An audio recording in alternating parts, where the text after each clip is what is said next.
How about it? Go ahead.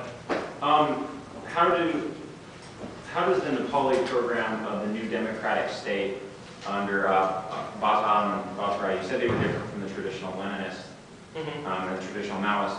How does their policy program differ from Leninist program of national liberation and the Maoist program of new democracy? Yeah, when I was making reference to this sort of non-Leninist thing, that was in the years between 63 and 73.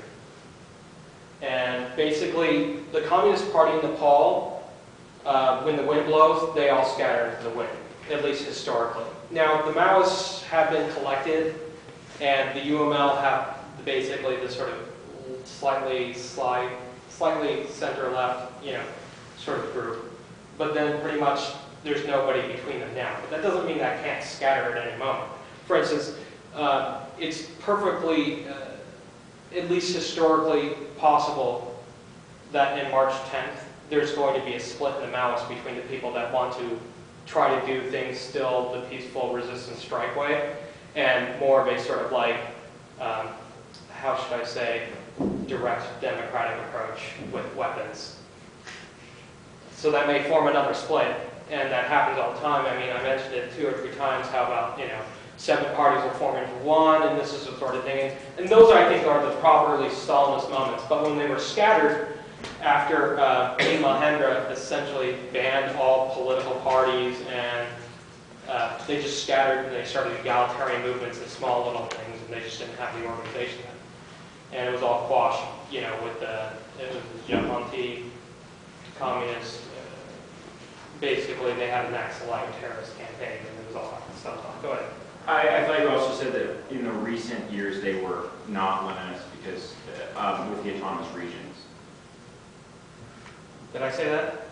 I believe I heard that. We were talking about democracy. Yeah, you said it was non-Leninist because... You said like with the Leninists and the... Yeah. Here's the thing about federalism in Nepal.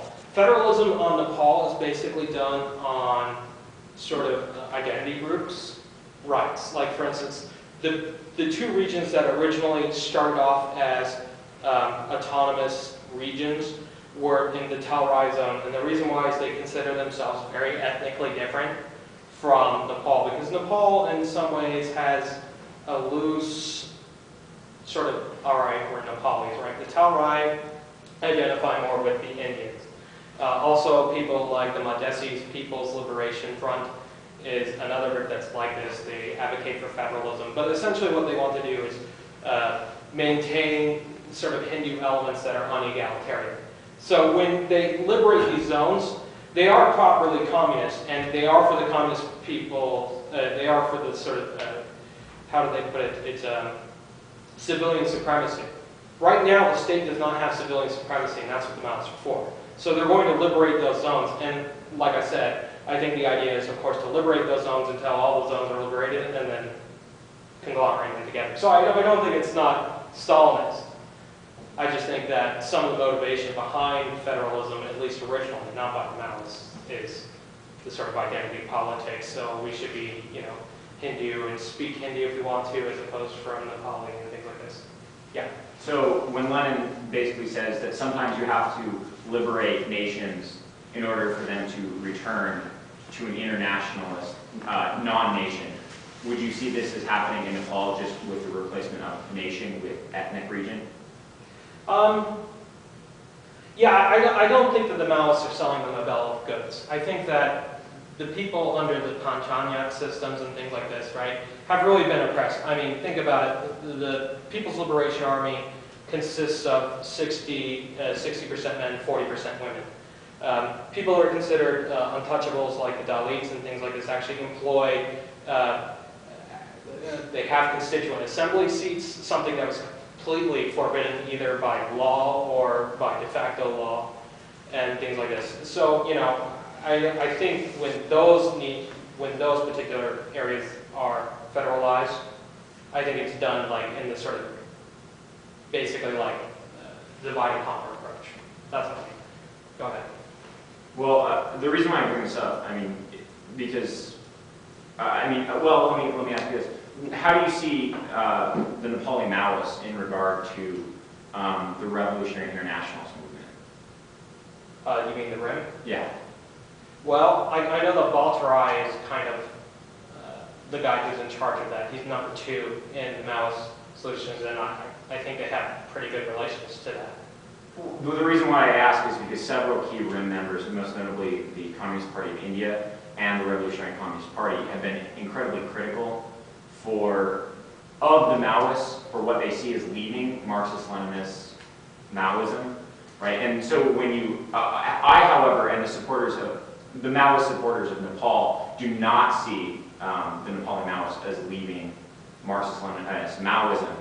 And so one of the key international criticisms and lack of international communist support is because they're accused of being revisionist. So I hope you can understand why. Yeah.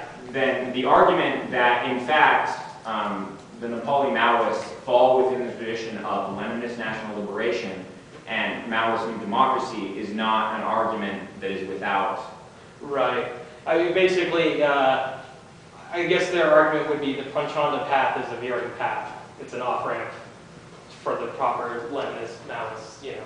Yes, and, you know, those people are scholarly experts, and so they might be able to tell me why I'm wrong, right? But my initial impressions is they are more Leninist than these other groups.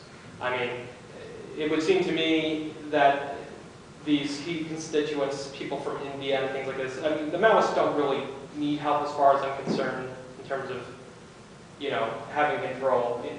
There are issues there, but they don't, nationalists don't need to come in and help them. But, you know, they should be supporting them, right? That's where I stand on the thing. And I do think that it's a properly Leninist strategy. I just think it's, you know, the sort of national liberation, but on a smaller scale with states or areas. So that's my opinion on it. Anything else? Sorry, I hope it wasn't too boring for you guys. I know it was for some of you, but some other people maybe not so much. All right, thanks. That's it. Well, let's give him a hand. Thank you for your